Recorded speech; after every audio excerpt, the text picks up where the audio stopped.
From UFOs to psychic powers and government conspiracies, history is riddled with unexplained events. You can turn back now or learn the stuff they don't want you to know. A production of iHeartRadio.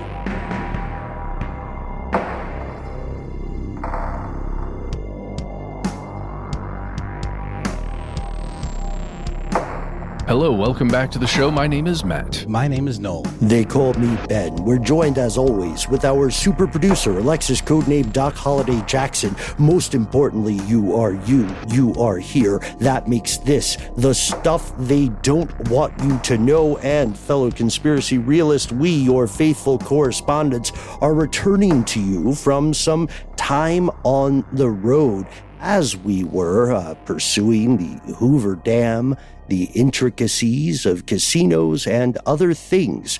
A lot of other strange events occurred. It's not just you folks. It's not just us. Many extraordinary events are in play.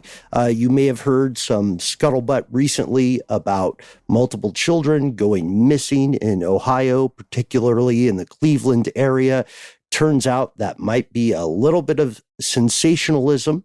You may have heard about an artist who got a little big for their britches over in Denmark, and that part is true. You may have heard about a massive raid on an occult terrorist sect, also in Europe. That part is also true. But one thing that you need to know immediately, if you are in the United States, is about the Gulf Coast. And perhaps that's where we start with one of our absolute favorite cities. Yes, Nolans, or New Orleans. NOLA. Yes. Yeah, but really we're starting with water. You like water, right? We talk about this on the show quite often. Water's pretty good. It does a lot of things. Yeah, it's mid. It does a lot of things. It's in the things you like to drink, usually, no matter what it is that you're drinking. It sustains you. It is most of you. It makes the things grow that you eat. Yeah, it's pretty good. Water, actually, you know what? I think water might be tops, Ben. It's the number one. Thank you, Matt. Nice dunk on that alley-oop. Yes, sir. Water is by far the primary thing the human organism needs to survive. You can go about 2 weeks if you're human without ingesting solid food. Your timeline for existing without water is much abbreviated. It's a huge thing. I was looking at on Instagram, you guys may have seen it. I was looking at this map of where to move in 100 or 50 to 80 to 100 year timeline. And the Great Lakes region is probably one of the best here in the U.S. simply because of that massive amount of potable water. Oh, yeah. I just came around to regular water recently.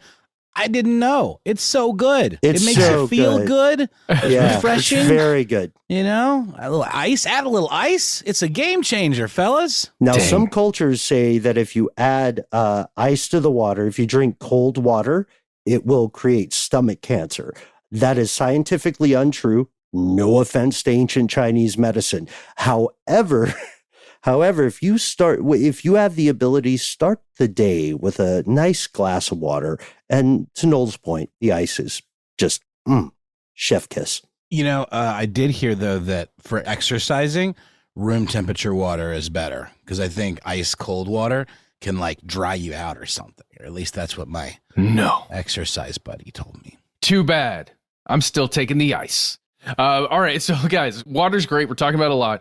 Fresh water in particular, water that is not from a sea or ocean, that is salinated and has a whole bunch of sodium incorporated in with that oxygen and hydrogen. Because the fresh water is the stuff we can drink, as we called it potable there earlier. Yeah. So in rivers that flow through the United States and every country, but we're going to talk about the U.S. ones, particularly the Mississippi River, the big ol' river that kind of divides the country. You'll often hear, maybe if you don't live in the United States, the terms east of the Mississippi or west of the Mississippi. That is because this is a huge river that pretty much runs the entirety of the contiguous United States. Mhm. Now, there's a lot of volume of water within this river that flows. And that's a great thing because that water not only historically provided transportation to the cities that grew along that whole corridor there, but it also provides drinking water, fresh drinking water that gets, I guess we would call it processed at water processing plants all throughout that area. And it can get, piped out essentially pretty far to other parts of the U.S. and to cities and small towns and things like that. But in every instance, you still have to clean that water. It's not like it's completely fresh, right? There's going to be microorganisms, pollutants, things that have to come out of there. Sure. So that's a huge volume of water flowing through the not the center of the country, kind of over to the east, but flowing through the country. And what it does, it's fascinating, guys. As it's providing all that stuff that we need, it goes all the way down to the Gulf of Mexico, right? And that is where the water kind of flows out into the ocean. There's a problem right now, though, a really, really big problem. There's not enough water flowing through that part of the river right at the end as it enters into the Gulf. And the salt water, if you imagine an invisible barrier, right? Mm-hmm. If you've ever put oil and water into a container and you can see the two different liquids there, and the oil sits on top of the water. Imagine that, but with salt water and fresh water, except instead of it being horizontally, like laying on top of each other vertically, it is horizontal, right? Fresh water's coming in. Let's just imagine from your left-hand side, salt water's coming in from your right-hand side. Now, if there's enough fresh water pushing against that salt water, then you've got kind of an equilibrium, right? And not a ton of the fresh water spills out and makes an impact on the ocean. Not a lot of salt water pushes in towards the river and has an impact on the river. But because there's not enough water, basically pressure pushing up against the saltwater side, the salt water is doing this crazy thing where in a wedge form, it is pushing itself underneath the fresh water into the river itself and moving upstream. And you may think, oh, that's not that big of a deal, right? But that's not that big of a deal, right? But Ben, Noel, what are some problems that could occur if salt water is going underneath and flowing up the river? Saltwater intrusion, perhaps? Exactly. Contaminating freshwater supplies. I think what happened, and we actually learned about this from our tour guide at the Hoover Dam, this thing called the Salton Sea in California that was basically contaminated by salt water that caused it to kill. Like there was a giant fish kill, messed up the whole ecosystem there in this town that then became kind of a weird, creepy ghost town. Mm-hmm. Now imagine this water, that same problem, right? Because it is affecting things, freshwater creatures that live on the bottom of that riverbed, right? And there are a lot of those. They can't survive in the salt water, so they probably die. Also, if you get enough of it and it pushes far enough into the river, the salt water starts going into the intakes that feed water processing plants, the stuff that makes potable water for you to drink from a tap. Mm-hmm. And guess what? Those processing plants can't process salt water. It doesn't work. Right, because then they would be desalination plants. Exactly. It would be a whole different facility that you would have to build to process that water. Which are very expensive. I think prohibitively expensive in some cases. People are always asking, why can't we make drinking water out of the ocean? Because to do it at scale, I think, is incredibly complex and expensive. Yeah, it's a huge thing. You have to come up with a plan. How does the investment into building this plant actually does it pay for itself? Is it through taxes over time? How do you do this whole thing? Every time I think about that, I think about the toll roads on the Highway 400 here in Atlanta, because there had to be a way for it to pay, the highway to pay for itself, and it was through a toll. Well, that's a success story, though. That is a success story. In this case, though, we're talking about imminent salt water that is currently, right now as we're recording, it is moving up the Mississippi River. It has already affected several places that are several places in Louisiana that are immediately on where the river meets the ocean, basically. to where they cannot use any of the water coming out of their taps for anything. What several parishes in the area have had to do is just drink bottled water. And we are talking already now for weeks and weeks that they've been having to do that. And for anybody outside of Louisiana, a parish is a county. Oh, yes, absolutely. I should have mentioned that. Let me just read a bit from this Time article from September 24th, 2023. It is titled, "What to Know About the Saltwater Threat to Louisiana's Drinking Water Supply." You can find it right now. Here is a quote.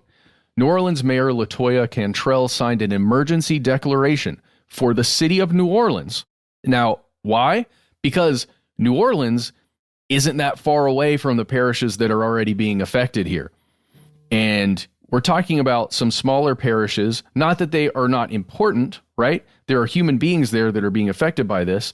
Every one of them is important. But if a city like New Orleans, their water supply gets affected, you're talking about 800,000 people or more. So just continuing here. That is an emergency declaration for New Orleans, as well as for other areas of the state, including the Plaquemines Parish, which is one of the first ones to be affected, as well as Empire Bridge in the southeast. Those are the places that are currently under that drinking water advisory that says don't drink your water. Instead, take the bottled water. And authorities are attempting to make fixes here. Guys, when we were at the Hoover Dam recently, we learned about a new governmental department that I was unaware of. What's it called? Bureau of Reclamation. Bureau of Reclamation. It only matters if you are on the western side of the Mississippi. Exactly, Ben. This is so cool how these kind of came together here. But if you're on the western side, it's Department of Reclamation. At least to my understanding, and maybe this is wrong, on the eastern side, my understanding is the Army Corps of Engineers. Maybe there's like some cross-pollination going on there that I'm just unaware of. But the Army Corps of Engineers and other city officials and other crews are out there attempting to fix things here. But how do you fix a ton of salt water creeping underneath a riverbed like that? It's a good question. It's a question the Middle East quarrels with as well. Yes. One of the solutions, guys, is to build something. It's kind of like a levee. It's not exactly the same thing as a levee. I think it's called a sill, but something that would be a physical barrier that's placed on the seabed itself to prevent that seawater, that salt water, from being able to move forward. Basically, almost like a mid-water dam. It's kind of a strange concept, but it works if you think about, again, those two layers, right? And as that salt water is underneath the fresh water pushing in, if it's got a barrier there at the bottom, it just can't move any further, except it currently is moving further than the sills that have been put in place. Question. Yeah. Not a hydrologist. Is salt water, is brine or whatever, is it more dense than fresh water? Is that the way that is that the result of this horizontal, or the origin point of this horizontal barrier? Like if you are walking by the Mississippi today and you for some reason just take a palm full of water from the shore and drink it because you like playing the dice or whatever, then would it taste of salt? Like, is salt water heavier? Is that why it's at the bottom? That, you know what? Oh gosh, I feel terrible saying this. I do not know. Wait, I think it is because it displaces. I mean, you're more likely to float in salt water, so there's like a displacement quality to it. So that, there you go. That must be it. I'm sorry for just not knowing that, guys. But my understanding of the reason why it creates that wedge underneath is because of the water is moving down the river, right, towards the ocean, and it spills basically over on top of and over the ocean water that is coming in. Which is weird to me because I would imagine there's tremendous pressure from the ocean pushing the water in, but then there's also tremendous pressure pushing the water out from the river. And not as a non-hydrologist, I don't fully understand the science there. But the big thing is volume of water from the river is not enough because there have been drought conditions. all along this area. If there is not, I think the statement from, I think this was from WDSU. It's an NBC local channel there. It was a story about the U.S. Army Corps of Engineers and constructing that sill. They were talking about they needed an estimated 10 inches of water in total in the immediate area to get enough volume of water pushing down the river to stop the saltwater intrusion, to stop basically water supplies from being cut off in New Orleans and then moving further up. So what of the people, the city of New Orleans? What does this mean for them, Matt? It means don't panic, but maybe buy some of those water filters that we just talked about with the casual preppers guys. Sorry, if you don't know that, Ben and I were recently on an episode of the Casual Preppers podcast, and they put us on to a specific water filtration system, something mini that I can't quite recall. They said it was similar to the Life Straw, but it had the filter lasted a lot longer. Literally, that's something you could do, like just in case if you wanted. And also on the note of casual preppers, to our buddies out there, Noel, you're very much missed. Shouted you out. Do check out the episode. This is a good way to tease it. Do check out the episode in which we talk turkey about best water filters. Life Straw is a little bit overpriced. I missed you guys too. I was on a little family trip, but sounds like an awesome conversation. And I don't know why I don't own one of these things yet. We're going to be drinking out of puddles before you know it. You know, it's coming. Oh yeah, it's the Sawyer, I think. That's it. That was it. That's the model, or that's Sawyer like Mini. Okay, the Sawyer Mini is the best one in terms of affordability. Anyway, Matt, I didn't. What are we talking, by the way? Like hundreds or less? No, like $20. $20. Okay. $20 US. Everyone should have one. Matt, I didn't want to derail us there, but check out the episode as you were saying, or the interview with those guys. Hopefully, they can come on our show later, and we'll all get to meet them here. Yes. Oh, yes. Oh, but here is the thing to keep in mind, according to the Army Corps of Engineers. Do not panic about this. Be careful of where you're getting information from, because the Army Corps of Engineers dealt with this exact thing in 1998, because there were crazy drought conditions, saltwater intruded. They dealt with it. They put the sills in. They've learned a lot of lessons already since then on how to combat this thing. But doesn't mean it's going to be perfect. Doesn't mean there's not going to be major problems. But I guess just follow closely what's being said. The weather forecasts as of right now are not calling for a bunch of rain that's going to mitigate this problem in the near term. And they need 10 inches of rain. Yes, 10 inches, which is a lot. I guess we'll just kind of have to wait and see. Just be aware if you're living in New Orleans or any of the surrounding areas. What happens if you drink salt water? Probably bad for you long term. Not going to kill you, but like it's not going to do what water is supposed to do, and probably may even like dehydrate you. I'm asking. I'm just kind of conjecturing. It can be really, really bad for you and your health if you've got something already like hypertension or things that sodium in your bloodstream could affect you. Right? Elevated levels of any of that. It's not going to keep you all nice and thirsty. It will kill you if it is your source of hydration. If that's all you're getting, that's it. But I mean, if you drink a glass of salt water, you're probably going to be okay unless you have a major problem, right? What's that line? And I forget who it's from. Water, water everywhere, and not a drop to drink. The idea of being like lost at sea, that would suck. Yeah, the irony would kill you probably. Yeah, that's a horrible situation. Okay, we've gone long enough here, guys. For more information, do just Google search the term saltwater, that's one word, intrusion, and you can learn all about this. Okay, we'll be right back with more strange news.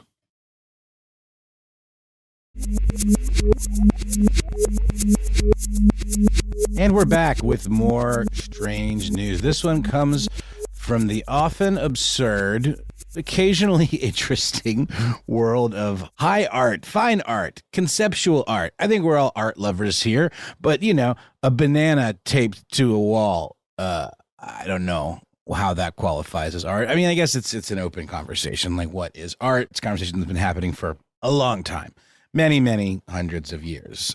One person's art is another person's flaming pile of garbage. We have seen stories, for example, of folks selling invisible works of art for thousands of dollars. I believe that was a recent thing where there were like these conceptual sculptures from an artist that were being, sold for high amounts of money. And then, of course, you got the whole NFT boom.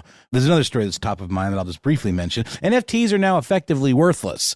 So that art/cash grab movement seems to have been deflated almost entirely. That's horrible. I know. Who knew? Who saw it coming?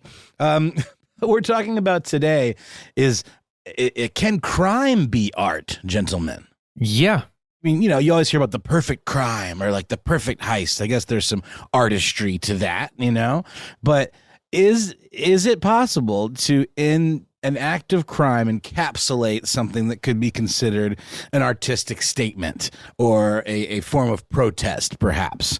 Well, the Danish artist seems to think so. A man by the name of, I think Jens, I think a J is silent, a soft in Danish, Haaning, who was paid around $70,000 US or 532,549 Danish kroner, which has always been one of my favorite types of currency, just to pronounce the kroner. It just sounds very intense. And they instructed him with these funds to make a piece of artwork using cash. Because I believe he had done this in the past. He had done sort of like a comment on the exploitation of workers using, like, making canvases covered in like collages made of cash. So they wanted him to do that again. And he, I think, was planning on doing that, but then he decided, you know what? I'll do you one better. I'm going to deliver you some giant empty canvases, and I'm going to take your money, and I'm going to spend it on stuff for myself. And how'd it go? That's the statement, really? Sorry. That's the statement. Sorry, Ben. Yeah. No, the project, the work of art is titled Take the Money and Run, which is what Haaning did. It did not go well, despite the, universal liberality of the Danes and their open-mindedness towards all manner of interesting interpretations of art. They did not take kindly to this because apparently, they had paid him to do a thing, to do this job. They wanted him to recreate two of these earlier works. One was called An Average Austrian Year Income, which again is like a piece of art that involves notes of currency, like almost like laid out like a flag. Like from a distance, you might think it was like a Rauschenberg or something like that. It has, it has an interesting quality. It's sort of like a Warhol where it's repetitive images, but it's literally just cash. And there's a couple of empty spaces on the bottom right. Again, could argue for or against that being a valuable work of art. And then another one called An Average Danish Annual Income, which very similarly featured bills. This one's larger, but again, it's all the aligned bills and then a kind of an empty column at the bottom. So I don't know why. It's literally apparently the number that is the average Danish income and the average Austrian income displayed visually. So you can kind of get a sense of it. I don't quite get the message though, because to me, maybe I'm not European, so I don't know the value of these bills. But if I'm looking at it, it seems like a lot, but I guess it's not because I'm looking at it all in one place. Maybe that's the point. But I also think that in general, isn't basic income better in Austria and Denmark? Certainly that it is in the United States. Seems like things are generally a little more equitable over there, but got to have something to protest. So that's what they were expecting. That's what they had paid for. He decided, though, I love this. He has this to say. I saw from my artistic point of view that I could create a much better piece for them than what they could possibly imagine. I have created an art piece which is maybe 10 or 100 times better than what we had planned on. What is the problem? What is the problem indeed? So the museum is suing him to get back that money that they paid him. His whole point, though, by the way, was that the spending of the money was itself the work of art. Sure. It has an observer. The definition of art is something with an observer. That's right. And appreciation. And Noel, could you tell our fellow conspiracy realist the extent of what he turned in for those U.S. equivalent 70 grand. Like how did he turn in a bunch of blank canvases? Two. Okay, well that's more than one. Quite large. That's true. Two quite large, empty, framed canvases. And, you know, first of all, I want to say frames are expensive. Sure. So you think they would have given him a little credit for just the framing job? It's a pretty nice, bespoke-looking frame. Arguably, the whole thing's a frame job. Well, hey, well put, Ben. But I don't know if you've ever been to even Michael's or something to try to get something professionally framed. It can be quite expensive. You pay $500, you pay more for the frame than you do for the work of art, which is definitely what's going on here, because contained within that canvas is absolutely nothing. Ben, I believe you referred to this as a tabula rasa type situation. Absolute blank canvas, nothing to it. So they're very upset. They did display the art briefly. It's not really clear why they took it down. It says here in this article from the Smithsonian that by the way, the museum is called the Kunsten Museum of Modern Art in Denmark. Kunst being German and Danish word for art. Seems kind of redundant. It's the Art Museum of Modern Art. It's kind of funny. But yeah, they did display it for a bit. It says here they put it out under an exhibition titled "Take the Money and Run." But it says when they did it like a normal show. Like I guess you would typically do an opening and then the show would stick around for a while. Usually, a couple of months, but it's not clear quite how long it ran. It says, but when the show ended and he made it clear he was not going to return the money, they did file a lawsuit for, I guess it's breach of contract. And he puts it this way when he spoke to reporters for the Smithsonian. It's not theft, it's a breach of contract, and breach of contract is part of the work. Tight. And yeah, the court did give him a little bit of a credit, $6,000, which they referred to as compensation for the time the gallery displayed his work. But they have ruled, and I believe he is going to appeal. There's a 4-week appeal period window. And as long as the case is still up for potential appeal, the the representative for the Art Museum does not plan on commenting further. Okay, so that can be, the legal proceedings can become part of the canvas, right? Part of the art. That would you be could the argue idea. all of that. Yeah. That's a really good point. Maybe this is all in his design and his master plan. He even said, I just spent the money on groceries and stuff. He said nothing extravagant. Let's see. Yeah, he said, I will go so far as to say that the piece is that I have taken the money. The two empty frames are actually a representation of the concept. So more important than the absence of money is that I've taken the money. This guy's ballsy, man. I kind of love it. I kind of hate it. I kind of think it's genius. I kind of think it's idiotic. I'm clearly very much on the fence about this. What do you guys think? Is this art? Is this commenting on something of value? It's creating a conversation. What do you think, Matt? I'm fascinated by this. Okay, so I need to know, in the artist's original things that were going to be recreated for this feat, right? We were talking about, it's actually looking at the money. That's what the money was for. Yeah. They gave him the money to put it on. I'm just now clocking that. You're right, Matt. Sorry. Well, but this is what I don't fully understand. They gave him a lot of money. Sure. When you think about physically the bills and that would actually go on there, it was a pretty huge number, right? 500 something thousand. 532,549 Danish kroner. Yeah. As a material, as a medium. I don't know what the denominations bills of kroner are either. So, But still, that seems like a lot of it sounds like a lot of stuff that you could use to create a thing. Sounds very intricate to me. Sounds like a lot of work. Sounds like, all this stuff. It does feel like what did he say his statement was? What matters is that I took the money. Yes. Right. So there's something to that when it comes to either taxes and fees that Danish workers have to pay when they make their, what is it? I think it's a average $45,481 per month before taxes. But then somebody just takes your money. It's, of course, the state. It's the government that takes quite a bit of that money. So in a way, maybe if it's a statement on taxes, I think you could swing it, is what I'm saying. I will also defend I will defend the philosophical position of the artist. Furthermore, this is a very clever way to create, again, a continued conversation, which is all art is in the human experience.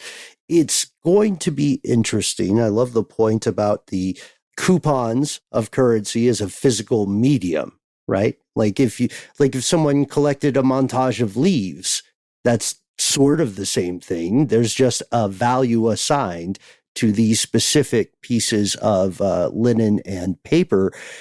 The idea, to Noel's point, the idea that there would be, this would be part and parcel of a participatory artistic exhibit, ongoing, right? Some sort of performance art. Perhaps it was. And not to sound too Ocean's 11 or too conspiratorial about it, perhaps this stuff getting pulled out from the museum, perhaps that was the goal all along. To be completely fair, I am of the mind that the museum probably put this up and got mocked, got bad press, and so took it down, unless there's somewhere in that RFP or somewhere in that grant proposal, there's something where they said, we'll put it up and then we'll manufacture a controversy about it. I don't know. I'm of two minds. What do you guys think? I'm with you. I do think that like the extension of the work is all of this coverage, is the potential fallout, is the court case, and whatever precedent it might set. Oh, I thought you were going to say whatever groceries he got. Yeah, whatever groceries he got. Maybe he could tape them to the wall, and that could be his next exhibition. You know, I'm not trying to be a dick. I get that like the high concept art is interesting and sort of like in some ways can be iconoclastic or like, you know, punk rock, but kind of a little overkill to me. Like a lot of the stuff that you'll see at Art Basel or, you know, some of these super high-endy kind of art events.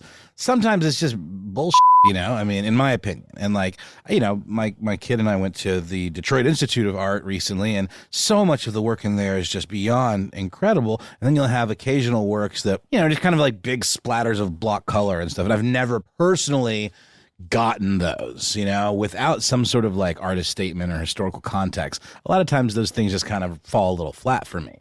And they are the kinds of things that one might say, well, I could have done that. Anyone could have done that. And then the response is, well, did you? No, you didn't. So I get that argument as well. Oh, I heard a similar conversation in the Prado in Madrid, looking at some Picasso work.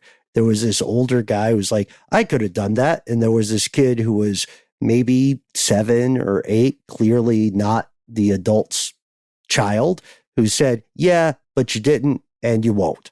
It's true. And, you know, and a lot of these folks that like Picasso, for example, classically trained painter. He created an aesthetic that was very much by choice. It's not like he drew like a kindergartner because that's all he could do. I'm joking. I think Picasso's work is incredible. I love it. It's moving, the forms, the energy that it captures. I'm a huge fan. But it is a choice in an aesthetic style. And oftentimes those types of artists, you know, can do like photorealistic painting. They're trained in all of that stuff. To me, sure, it's a visual voice. Yeah, it is. And to me, a lot of times stuff that falls squarely in the camp of performance art, I think it can be really meaningful and moving and interesting, but I think it also can be really pretentious and obnoxious. And jury's still out. Do you find those mutually exclusive? No, that's a good point, Ben. No, they are not mutually exclusive, but sometimes things can be gallingly pretentious to the point where you're just like, this is offensive to me, you know, that you would expect me to pay for this, you know, to view it or to give it my time. A lot of cool stuff to look at. But again, I need to think about this one. It's an interesting story, but I think if you guys don't have anything to add, we could take a quick break, hear a word from our sponsor, then come back with one more piece of strange news.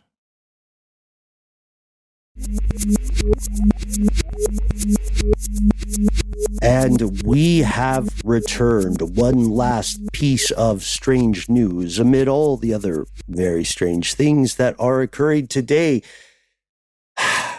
Some neo-Nazis got arrested in a massive raid in Germany. That's where our next and final story takes us. These neo-Nazis are part of an occult organization not dissimilar, Matt, to the Ananib. How do we say it? I think we said Ananurba. Ananurba. Yeah. Ananurba. Is that it? No? Yeah. It is, yeah. Former young German boy. So this group, let's play the reindeer games here. Artgemeinschaft. How do we do the G's? No, that's it. That was it. Artgemeinschaft. Yeah, you nailed it. Absolutely. Thanks. Could have put a little more stank on it, but you Thank you. Well, Doc, can I get an applause cue anyway? I need it. Yeah, I'm at the edge. But the German police force carried out a massive raid on this network, and this network is a private group. But this raid went across the entire country. It is a far-right group that the German government and the various European press agencies, including The Guardian, describe as a, quote, cult-like, deeply racist and anti-Semitic association. And the reason they finally got popped is that they sought to indoctrinate children with Nazi ideology. Now, of course, fellow conspiracy realists, we don't want to ever sound like we're being willfully ignorant. We don't want to ever sound like we are talking down to anybody. But if you are listening to this podcast in English, then you know why Germany is a little bit sensitive about the anti-Semitic Nazi stuff. Yeah, if you've ever been to a German museum, many of them are founded by, famously anti-Semitic folks, and they do a really good job of owning that history, in the plaques and placards throughout these types of places on the museum island in Berlin in particular, but all over the country. There's a word for it too. I think if we're getting into fun German words, there is a word for the collective grief and guilt over Nazism in Germany, and it is called Gefangenheitsbewältigung. It just refers to a collective looking back and acknowledgement of the past, specifically in terms of what you're talking about. Yeah. Wow. Yeah. And thank you again there. This was maybe not necessarily unprecedented, but it was a phenomenal use of German law enforcement. So German officers stormed 26 apartments belonging to 40 different members of this network. And they're in 12 different German states, all the hits, Bavaria, Brandenburg. The association is, you'll hear a couple different things depending on the news sources. BBC Global News did a piece about it, and they said there were around 300 members. The association, per The Guardian, has around 150 members, but these are all interlinked. They're all Venn diagrams of far-right organizations of one sort or another. Wow. It's weird for me because 26 homes belonging to 39 members, even if it's across 12 states, doesn't sound like that much of a blow to a movement unless, there are really 150 members in total, right?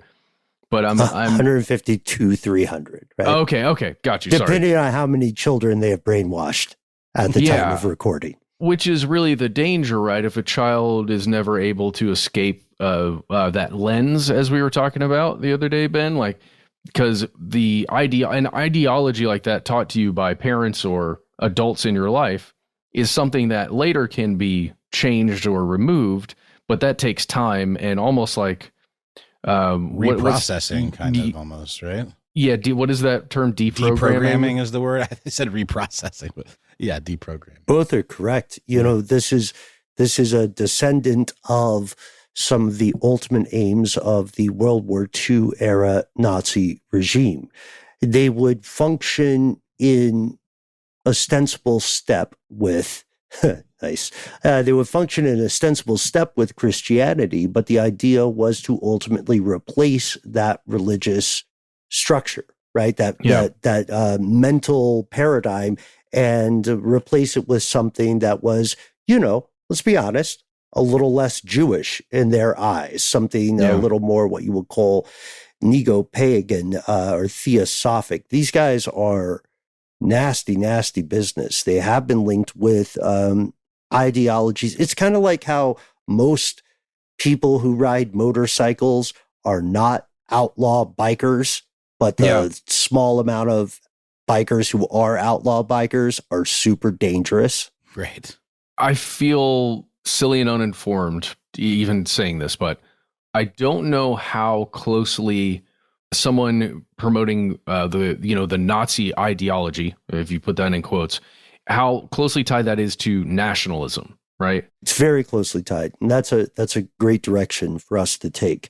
You are right in that it's kind of like not all puzzles are mazes, but all mazes are puzzles inherently. So there are far-right groups operative in Germany that are not going to self-describe as Nazis, but they will agree with a lot of the things. You know what I mean? It's right-wing extremism, and such may create strange bedfellows, especially given Germany's current negotiations and navigation around immigration. Sorry, I'm accidentally freestyling there, but but there's also a long-held, pretty strict state position in Germany, which says that if you are a private organization, you have a right to exist.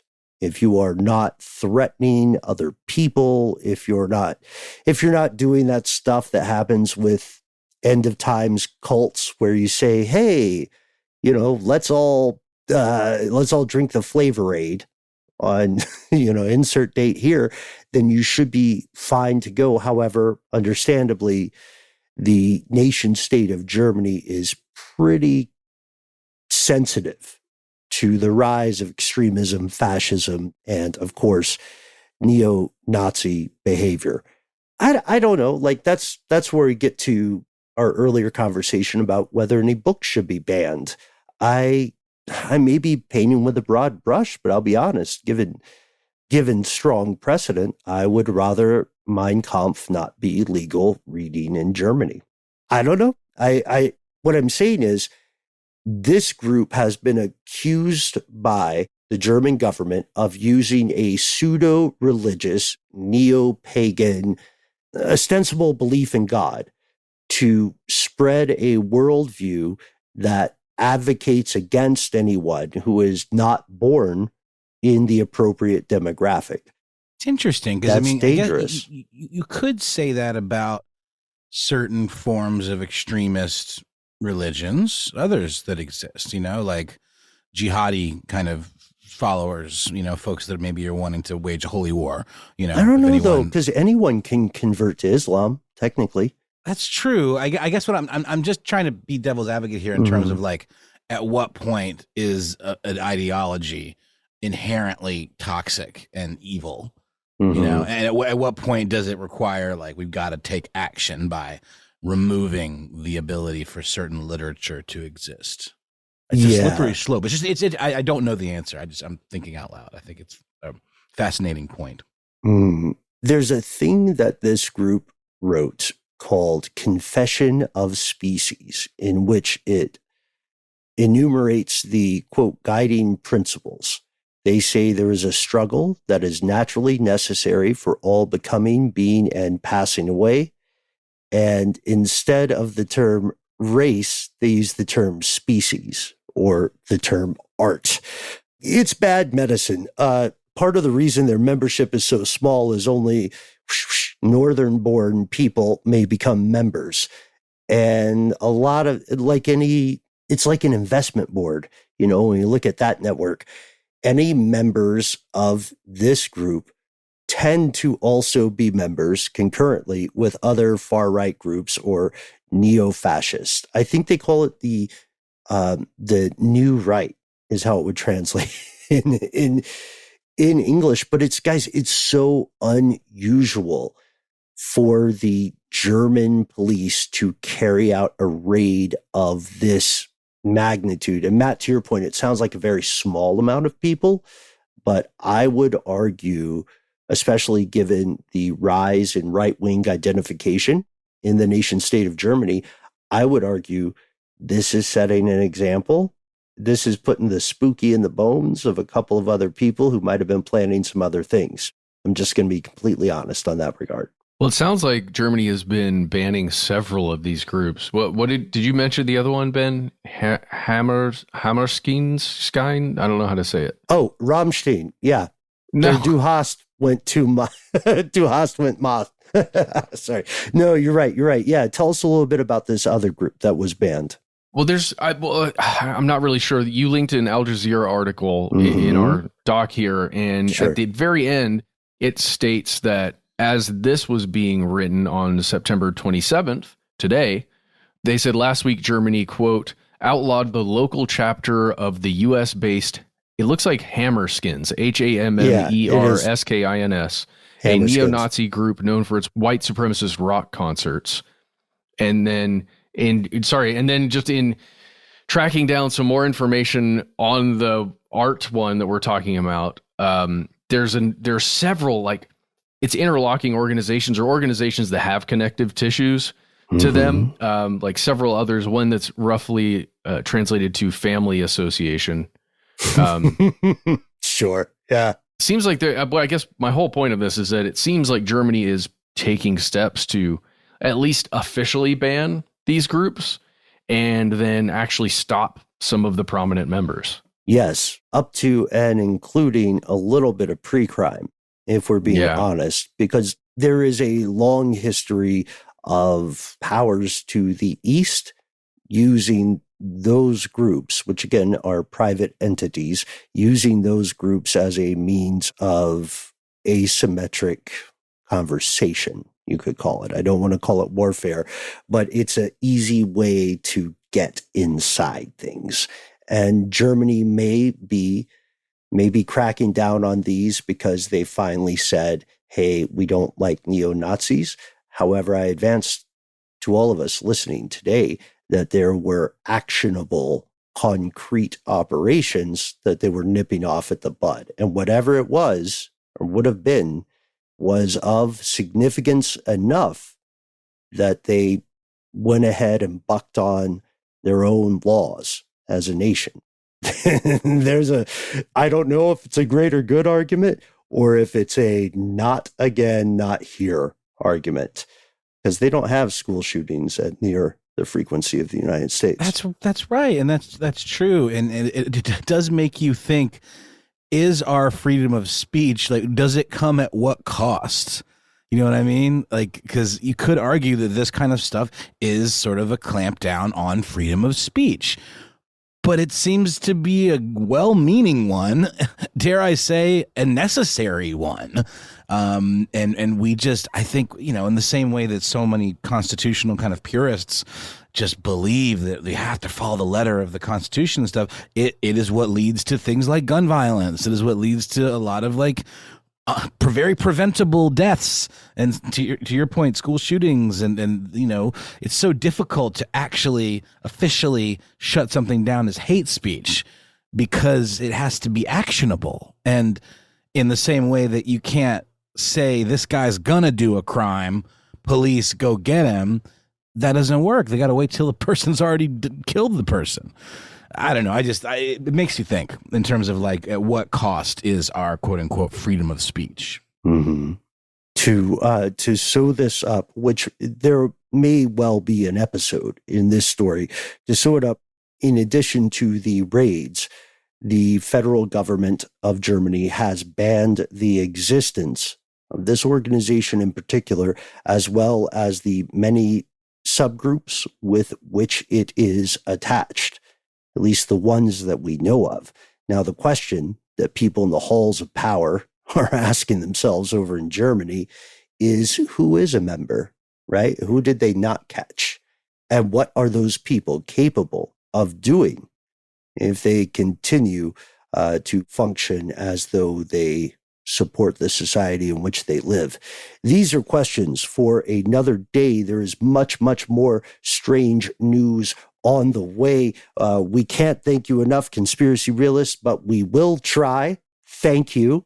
And we hope that you will join us in our continuing pursuit of all the stuff they don't want you to know. Hey, how can I join up? You might be asking yourself, well, we want to make it as easy as pie. All you have to do is wait for an eclipse.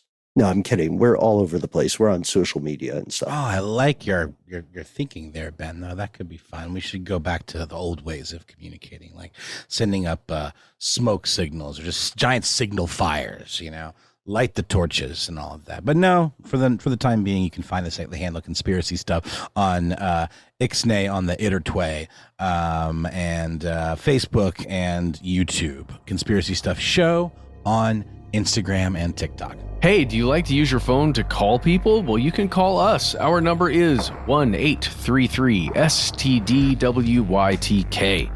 It's pretty cool. You just say whatever nickname you want to give yourself, and then you've got 3 minutes, and you really get as much information in there as you can before it goes beep. And once it does, if you've got more to send us, why not instead try an email? We are conspiracy@iHeartRadio.com.